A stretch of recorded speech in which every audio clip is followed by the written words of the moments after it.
Derriba a los pobres del mundo, de pie los esclavos sin pan. Y gritemos todos unidos, viva la Internacional. Removamos toda la traba. Buenas tardes, amigas y amigos de Comunidad 24 en Vivo. Estamos hoy a viernes 5 de agosto de este 2022. Y el día de hoy, como todos los viernes, vamos a platicar sobre los derechos sociales, sobre los derechos culturales y los derechos del bienestar de todas y de todos. Uno de ellos es el derecho a la propiedad. Y para ello nos acompaña el día de hoy el licenciado Paulo César Núñez. Licenciado Paulo, bienvenido, como siempre. Un gusto verte. Vamos hoy a dialogar, Paulo, sobre este tema que ustedes como cooperativa están organizando, están impulsando, están respaldando a hombres y mujeres que tienen propiedad en nuestro estado. Para ello nos vamos a apoyar de una presentación y vamos a iniciar la charla. Los bienes inmuebles. ¿Qué son los bienes inmuebles? ¿Qué documentos debemos de tener? ¿Cómo se puede determinar el valor? ¿Y cómo puede trasladarse la propiedad o la posesión de un bien inmueble? Son preguntas o son temas que están relacionados con los bienes inmuebles y que pueden generar muchas preguntas y también pueden tener distintas respuestas dependiendo del profesionista al que se les haga. Pero en el caso de los abogados, empezaríamos platicando, Paulo. Los bienes inmuebles, la ley establece claramente una definición. ¿Cómo podríamos ir orientando a nuestras amigas y amigos en este sentido? Claro, primeramente para identificar lo que es un bien inmueble, desde luego estamos hablando de lo que es algo material, desde luego, y pues estamos hablando directamente de lo que es un terreno, una propiedad como tal. Desde luego, para ello tenemos que ver que, bueno, la propiedad como tal, el Estado lo da esa definición para el efecto de poder identificarlo. Y desde luego puede ser desde un terreno hasta la construcción que sobre ese mismo terreno se puede hacer. Y bueno, pues... Perdón, Paulo. No la se preocupe. Constitución define tres tipos de propiedades, ¿no? La claro, propiedad pública, privada y la social, desde luego. Entendiéndose que desde luego, pues bueno, esta va variando porque estamos hablando que no solamente está dirigido exclusivamente para las personas, el Estado también tiene desde luego propiedad y esa propiedad va a ser desde pública hasta social, desde luego en ese lado la va determinando y desde luego las normas van a ir variando correspondientemente dependiendo del tipo de propiedad que estemos hablando.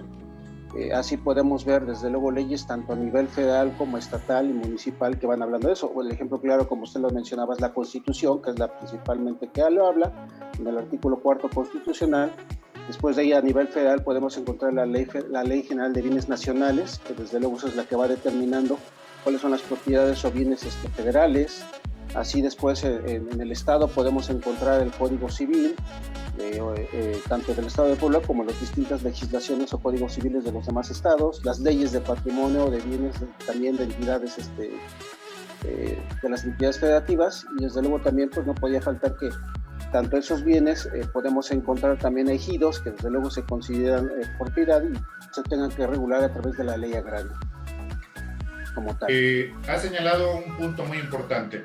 La propiedad que establece la Constitución como pública, privada y social está respaldada por leyes secundarias, como tú claramente lo has señalado.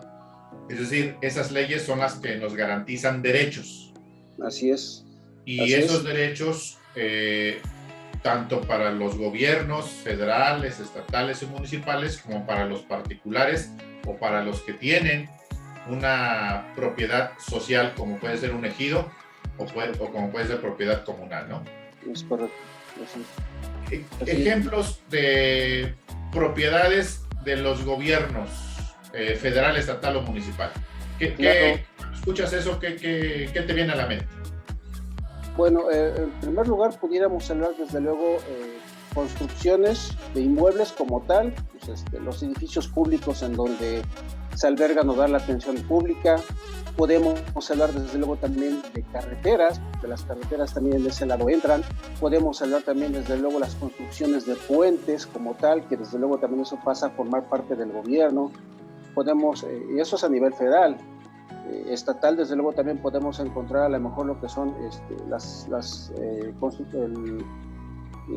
casas o las propiedades en donde están dando atención al público.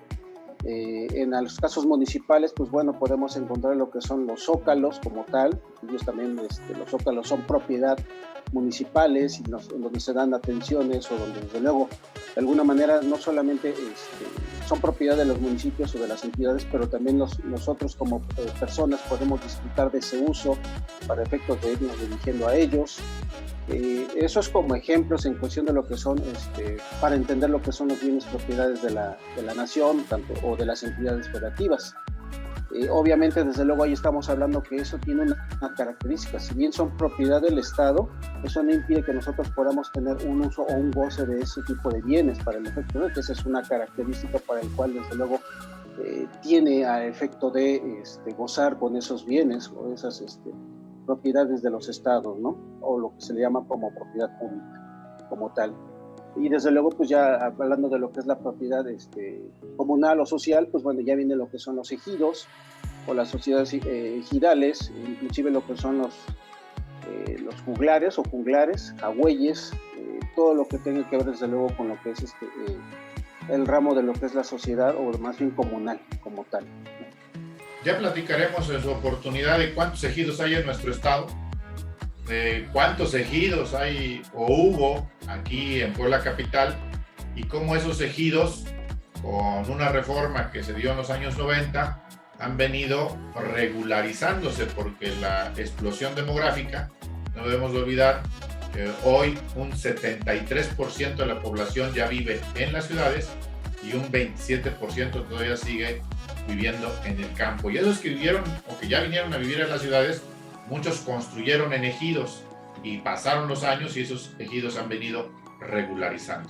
Pero continuando con el tema de los bienes inmuebles, ¿qué documentos son, cuando hablamos de bienes inmuebles, son lo que nos viene a la mente? Y uno de los documentos es la escritura. ¿Qué nos tienes que comentar al respecto, Paulo?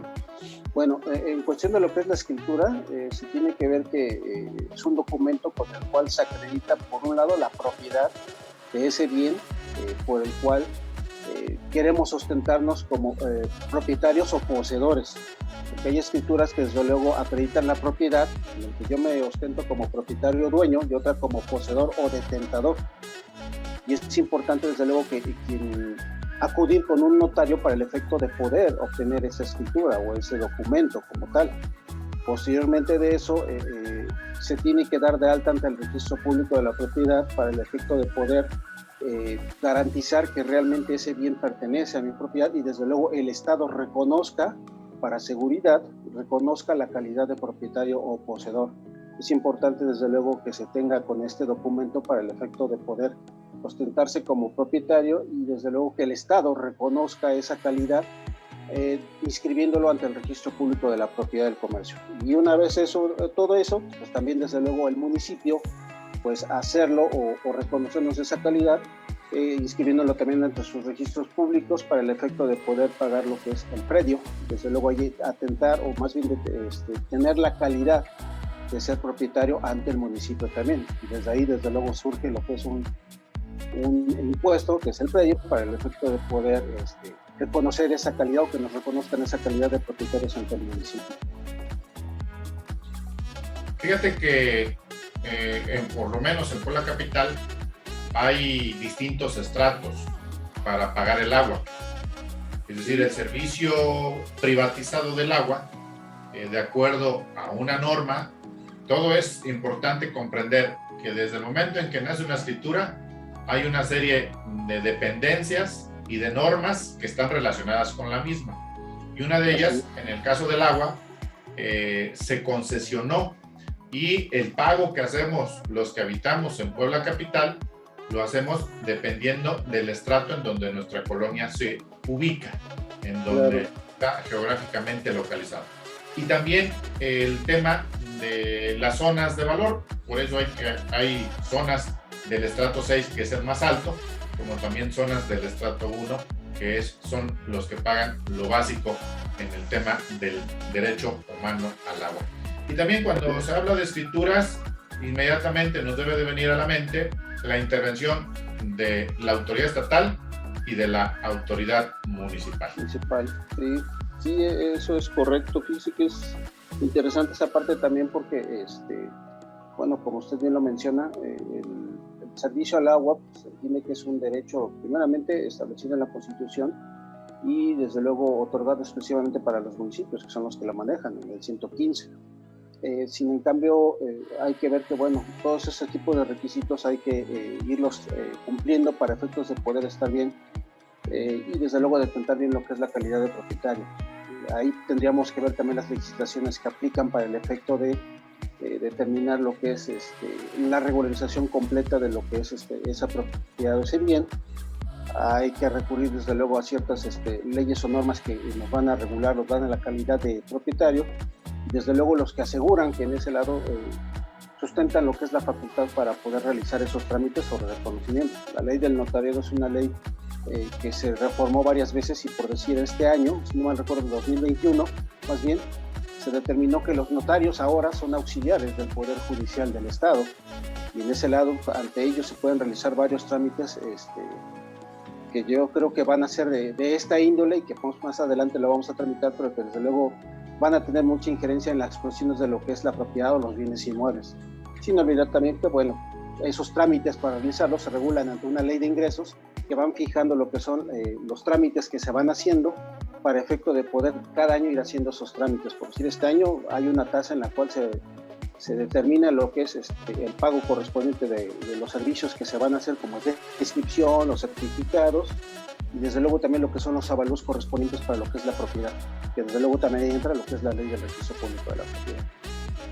Fíjate que es muy interesante el hecho de que los abogados, las abogadas puedan convertirse en educadores cívicos, de tal manera que cuando yo tenga que vender un inmueble, no solamente me concrete a ir a buscar un abogado o a buscar un notario y hacer el trámite de la compraventa, sino que el abogado o la abogada me explique, muy importante, el entorno que mi escritura tiene, ya sea para la compraventa, ya sea para la donación o el tema de una herencia.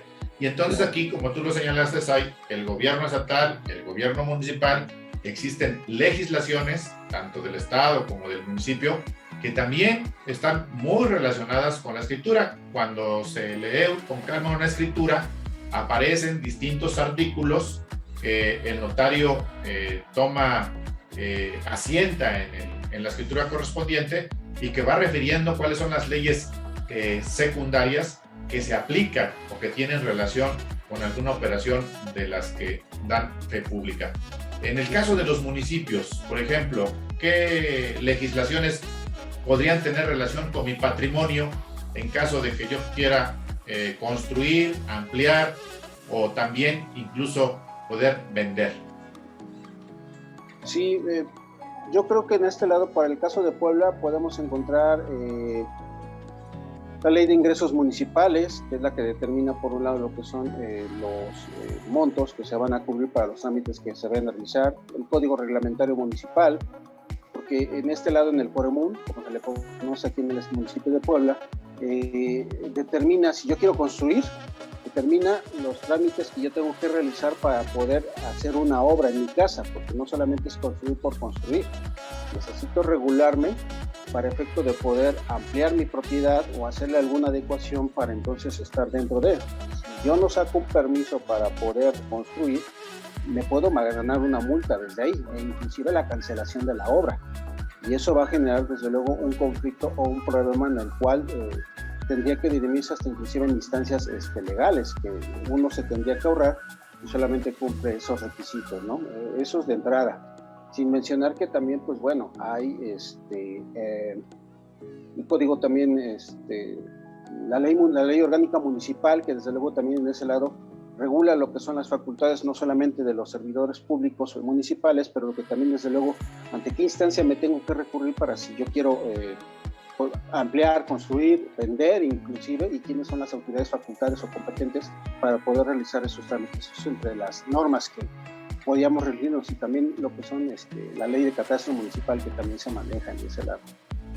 Uno de los problemas que muy comúnmente vemos relacionados con las propiedades, y por lo menos en grandes ciudades, es la costumbre de que la gente cierra con malla algunos callejones, cierra con malla algunas calles del fraccionamiento, o bien va haciendo cajones en forma irregular para proteger sus bienes muebles, vehículos, etc.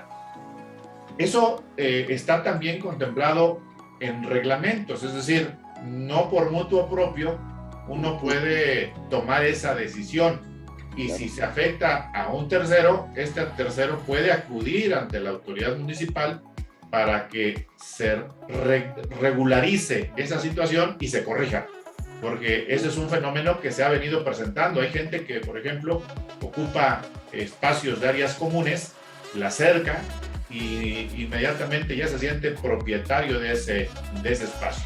Entonces ahí es otra de las características en donde los abogados también pueden intervenir. Fíjese que esa parte es muy interesante y muy importante, que, como lo menciona, porque lamentablemente sí es una práctica ya muy común en los fraccionamientos, y ahí entra lo que es una ley de fraccionamientos que está que es estatal, y sin mencionar también que desde luego esos fraccionamientos se rigen bajo una norma que es la ley de condóminos. Existen normas o leyes que se van regulando cuando construyen una casa, hay un régimen o un nivel en que se van regulando, que pueden ser mixto o de condóminos.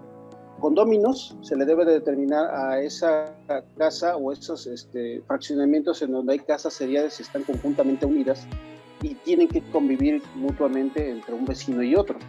Es muy común que a veces hay áreas verdes que es de la comunidad, por así decirlo, y luego es común que esa área verde está en la esquina de una casa y el vecino llega y se apropia y la llega a acercar.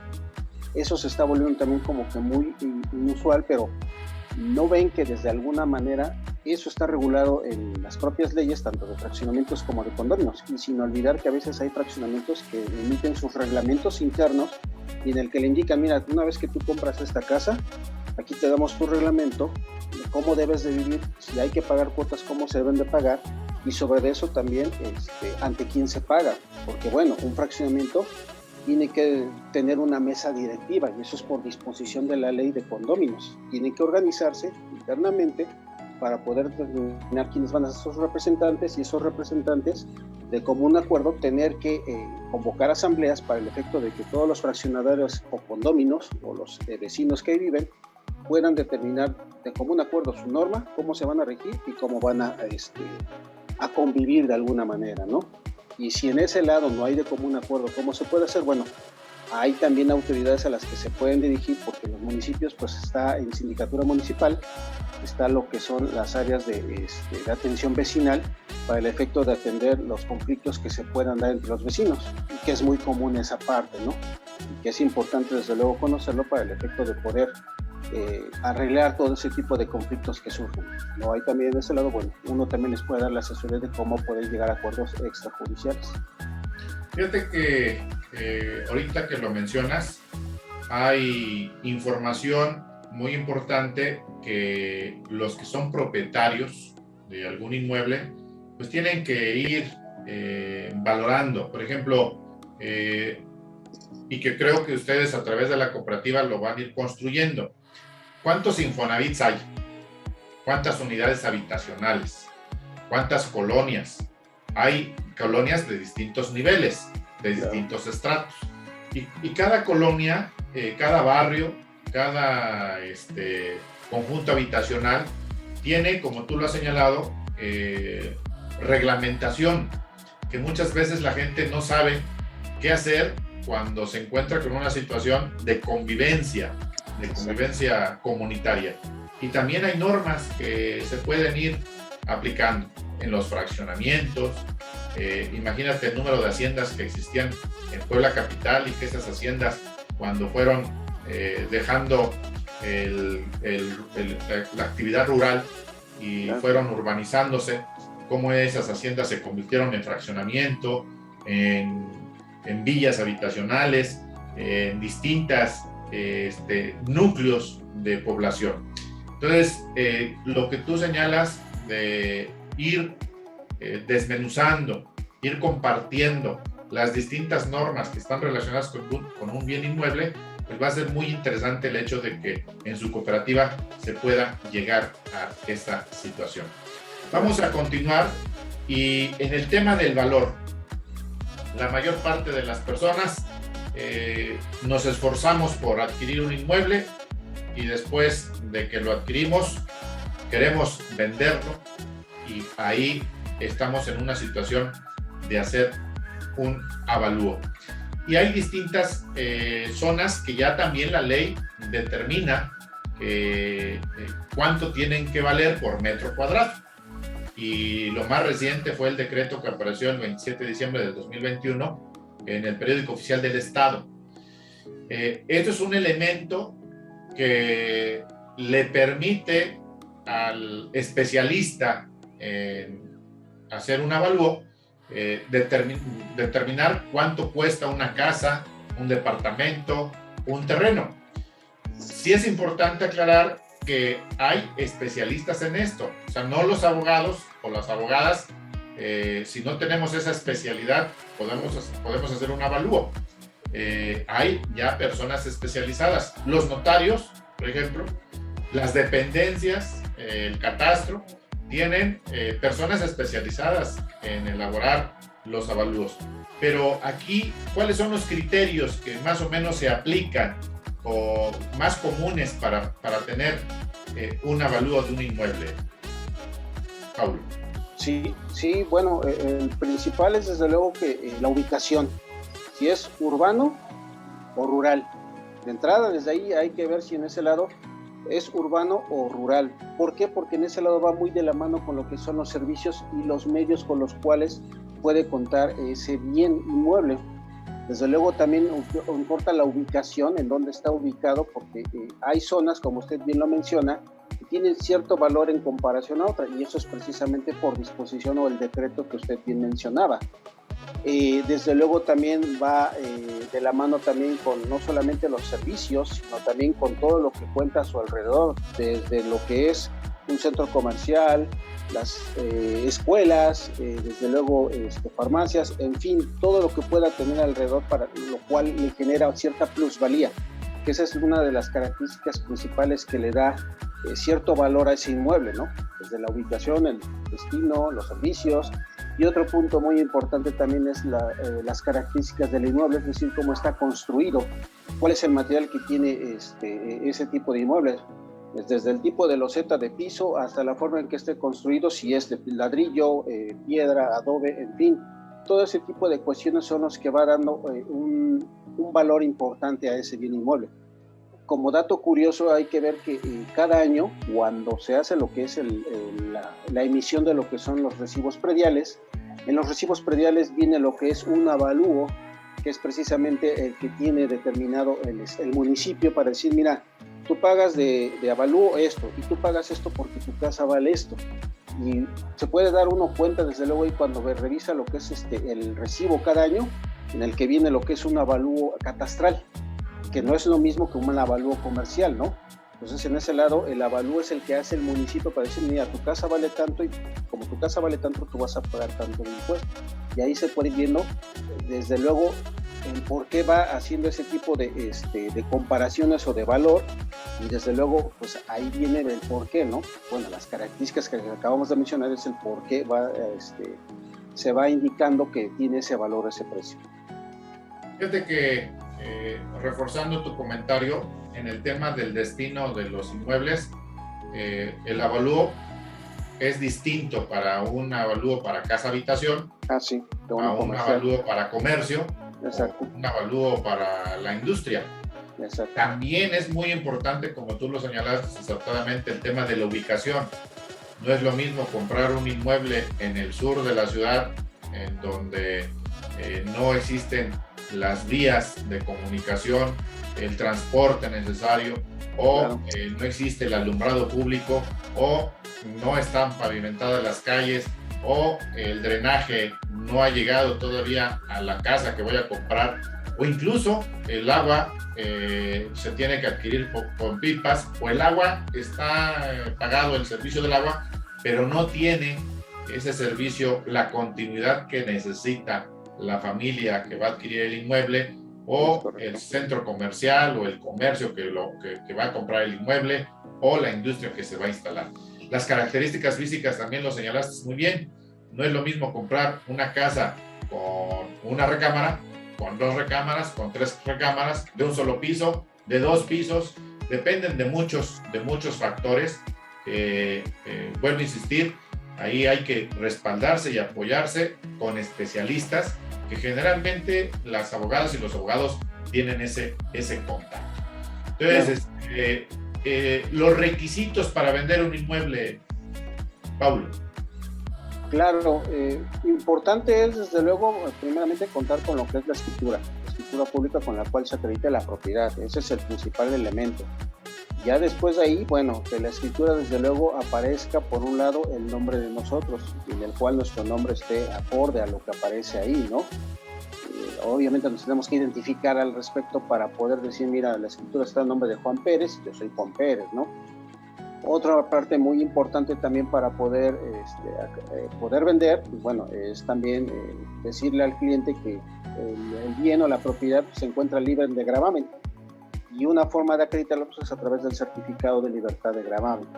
Una vez que se tenga todo eso, se puede realizar un contrato de compra-venta, el cual desde luego, por medio del contrato, podemos determinar un acuerdo para el efecto de establecer un precio en común sobre lo que es la venta de ese inmueble, y desde luego puede llegar al acuerdo de hacer la transmisión de manera correcta y certera del comprador hacia el vendedor. En el caso del certificado de libertad de gravamen, ¿dónde se tiene que tramitar? ¿Lo puede hacer un abogado, lo puede hacer cualquier persona? Sí lo podemos hacer nosotros. Es importante desde luego saber a qué instancias hacerlo, ¿no?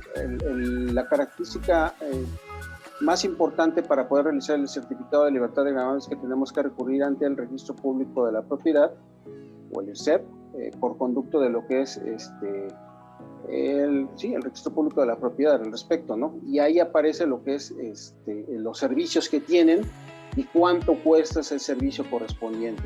Uno desde luego los puede apoyar al respecto para poder hacer ese trámite, o si gustan también ir a hacerlo, pues bueno, hay algunas personas que pueden recurrir, pero desde luego tarda ese trámite al respecto. Entonces, si pueden recurrir con nosotros como gestores, podemos hacerlo para agilizar también ese trámite, porque sí es algo complicado sacar ese trámite.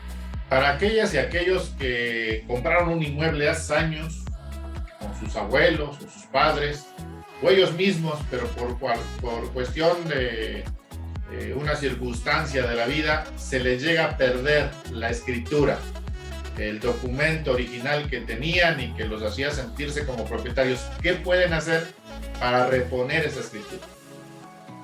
El primer elemento que pudiera hacer es que si tienen los datos de identificación de la escritura, porque viene un volumen y un número del notario, si tienen identificados esos características o esos elementos, uno puede recurrir al archivo de notarías a solicitar una copia certificada.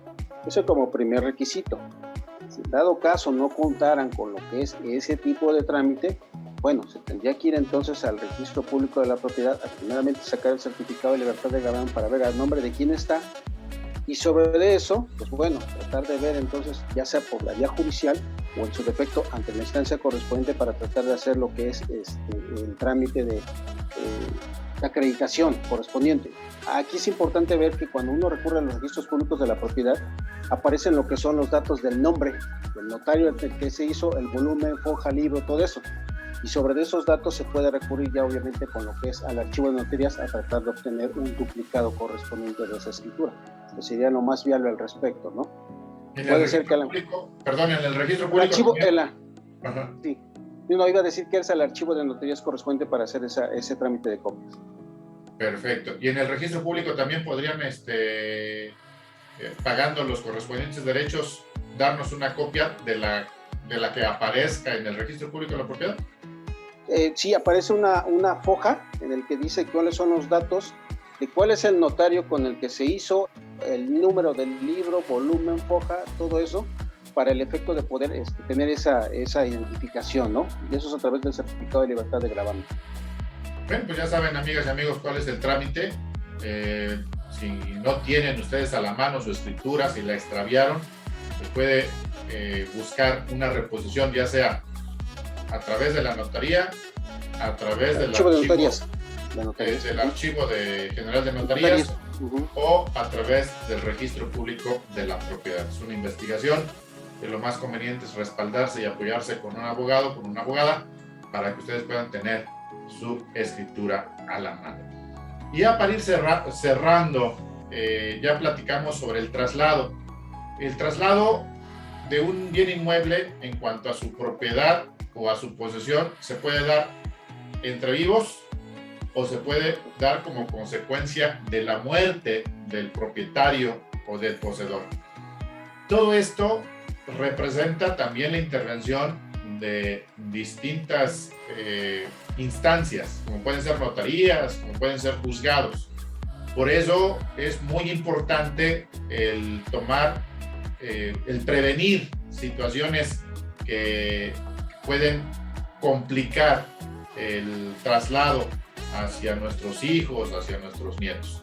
¿Cuáles son las principales situaciones en las que se puede encontrar una persona si no cuida el tema del traslado de un bien inmueble para cuando llegue a faltar? Liceo Pablo. Sí, bueno, como bien lo está mencionando, las vías o los panoramas pueden ser variados. Si no se tiene lo que es el documento con el cual se acredita la propiedad, ahí hay que ver si cabe lo que es a lo mejor un tipo de juicio para poder acreditar lo que es la propiedad, o en su defecto, si se tiene, pero estaba a nombre del abuelo o estaba a nombre del padre y los que quedan no tienen, pues bueno, tratar de hacer un procedimiento intestamentario. Resaltar que ese tipo de procedimientos, como lo mencionaba unos momentos antes, se pueden judicializar o extrajudicializar, porque ahorita la ley del notariado ya permite que a través de los notarios se puedan hacer procedimientos ágiles si se tratan de intestamentarios o testamentarios ante el notario, evitarse la judicialización de hacer los trámites. Esa fue una de las reformas que se hizo tanto al Código Civil como a la ley del notariado. Inclusive puede hacer unos procedimientos intestamentarios ante los notarios para el efecto de agilizarlo. Requisitos importantes, desde luego, es que las partes estén de común acuerdo. Si no hay un acuerdo entre las partes, desde luego el notario dice yo no lo llevo y se judicializan y váyanse obviamente a pelear ante el juzgado. La importancia, desde luego, que bueno, un documento o el documento como tal se pueda tener siempre a la mano para el efecto de poder hacer los trámites de manera ágil y desde luego evitándose todo este tipo de embrollos, obviamente legales, que uno tiene que lidiar correspondientemente, ¿no? Y pues bueno, hay notarios que desde luego la propia ley menciona quiénes son los notarios ante los que se puede hacer ese tipo de trámites y hasta inclusive son auxiliares en otro tipo de trámites correspondientes, ¿no? Y eso lo podemos ver, como lo bien mencionaba, pues bueno, a través de lo que es el Código Civil. La propia página del Poder Judicial del Estado establece lo que son los notarios auxiliares, inclusive la ley del notario, pues desde luego la ley orgánica del Poder Judicial del Estado, ¿no? Que son las normas que regulan todo ese tipo de trámites judiciales correspondientes. Fíjate que hay 22 distritos judiciales en nuestro estado, ¿Sí? de acuerdo a la ley orgánica del Poder Judicial. Es muy importante que la persona, dependiendo del municipio donde se encuentre el bien inmueble, pueda ir determinando a qué distrito judicial pertenece. Sí. Hay 6 regiones judiciales, 215 notarías, como tú lo has señalado. Puede ir a un juzgado o puede hacer el trámite ante una notaría. Hay 215 notarías en nuestro estado. Muchas veces podemos estar viviendo en la cabecera de un distrito judicial y no conocemos ni siquiera dónde se encuentran las notarías, o pensamos que las notarías son muy caras su servicio. Ya platicaremos con posterioridad cómo se dan los distintos trámites en las notarías. Si no se llega a un arreglo a nivel familiar, se va a tener que acudir a un juzgado de primera instancia, pero también hay una instancia de mediación, es decir, de poder evitar un conflicto largo, y ahí también hay instancias para resolver entre los particulares. En los juzgados, les comentaba yo, los distritos judiciales, nada más imaginen a nuestro estado con todos esos puntitos en donde están identificados la localización de juzgados. Esto es muy, muy importante para que vean la importancia de la cooperativa en la que tú estás, Paulo, que está desarrollando distintas actividades para apoyar a los propietarios y a las propietarias de bienes inmuebles. Sí. Para despedirnos, un último mensaje, Paulo. Sí, licenciado, mire, como último mensaje, desde luego, invitar a todas las personas que desde luego tengan dudas o que desde luego tengan ciertas inconvenientes o problemas, se acerquen desde luego con los abogados de su confianza. Su servidor puede ser desde luego un abogado de su confianza. Me puede encontrar desde luego a la orden al 2221-020470, la cooperativa de servicios jurídicos, y desde luego pues estamos a la orden, al servicio para todas aquellas personas que desde luego tengan problemas de índole inmobiliario o desde luego de la propiedad. Y desde luego pues agradecerle, licenciado, el espacio y la oportunidad de estar aquí con usted en este tipo de programas que desde luego siempre alientan a las personas a que se acerquen y que no tengan miedo desde luego a entrar en situaciones, porque pues, todos los problemas o todas las situaciones que tengan desde luego pueden tener una solución.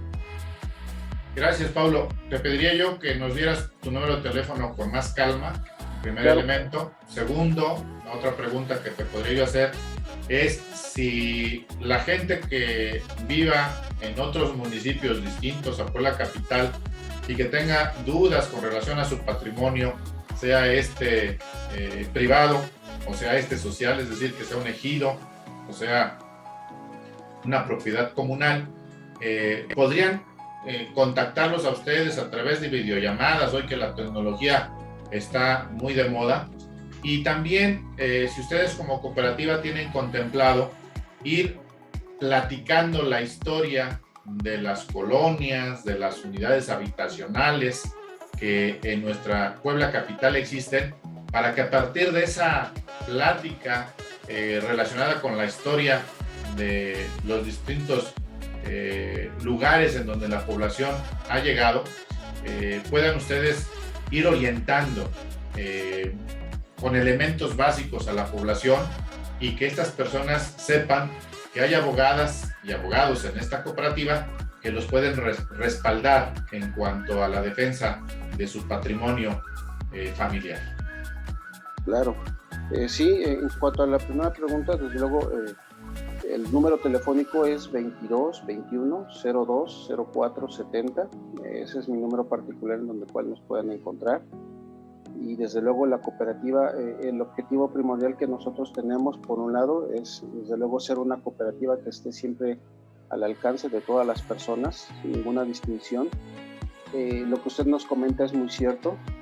Lamentablemente no conocemos lo que es el origen, la historia de nuestras colonias, de nuestras localidades. Inclusive la cotidianidad nos ha desde luego obligado o mermado a tratar de siempre buscar otro tipo de situaciones más que debe haber lo que es nuestro origen, el patrimonio, desde luego. Importante desde luego resaltar que nosotros como cooperativa nos interesa desde luego tratar de darle todos los medios al alcance posible, y desde luego las videollamadas son unos medios en los cuales nos pueden contactar para efecto de nuestra página de Facebook que tenemos, porque tenemos una página de Facebook, se llama Cooperativa Manahuia, así la llamamos obviamente por un término náhuatl que se llama fuerza y servicio desde luego y defensa.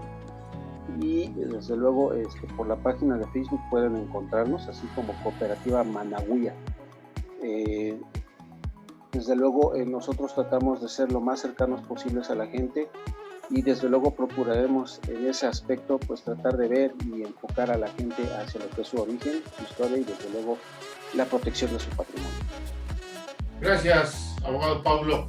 Gracias, amigas y amigos, por el favor de su compañía. No se les olvide compartir esta información con sus familiares, con sus amistades, con sus compañeras y compañeros de trabajo y con sus vecinos y vecinas. Esta información es muy valiosa y puede que ustedes conozcan a alguna persona que esté preguntando o que esté preocupada sobre su cuestión patrimonial. Hay un equipo de abogadas, hay un equipo de abogados, hay una cooperativa que los está respaldando. Aprovechen esta oportunidad, pero principalmente generemos comunidad. Y si usted, amigo o amiga que nos está viendo, tiene alguna duda relacionada con el ámbito del derecho, con los derechos económicos, sociales, culturales y del medio ambiente que tenemos como ciudadanos y como ciudadanas, no dude en escribirnos aquí en Comunidad 24 en vivo para que podamos hacer un programa especial y podamos sacar de dudas los distintos temas que nos pueden preocupar como sociedad. Pásenla bien, sean felices, muy buenas tardes. Hasta pronto. Buenas tardes a todos.